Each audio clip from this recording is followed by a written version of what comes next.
সেই ছবি ভেঙে ফেলতে হবে। আর যদি সেই ছবি ভেঙে না ফেলায় আমার এলাকা নেত্রকোনা মদন মোহনগঞ্জ কাইলাচুরি স্বরাষ্ট্র প্রতিমন্ত্রী আহতবাদ জনাব লুৎফুজ্জামান বাবরের এলাকা, সেই এলাকার সব আপনার ছবি আমরা ভেঙে ফেলবো। জাতি কেন না বলে যে মুজিব বর্ষের ঘর কেন ভাঙা হয়েছে, মুজিব বর্ষের সকল ছবি সরিয়ে ফেলতে হবে, নয়তো আমরা নতুন করে আবার কর্মসূচি ঘোষণা দেব।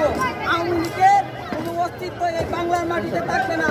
যেমন শেখ হাসিনা যেমন বলেছিল যত আওয়ামী লীগ আছে, যত বিএনপি আছে, যত জামাত আছে, সব কটাকে ধরিয়ে দেওয়ার জন্য শেখ হাসিনা বলেছিল।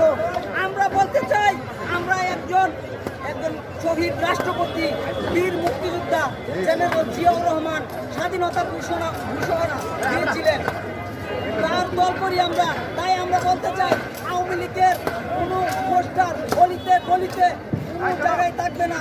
তাই আমরা জিয়াউর রহমানের নাম নিয়ে আমরা বলতেছি, I Begum Zia, head of the professional regulation government to Bangladesh, do hereby declare war of independence against Pakistani oppositioner।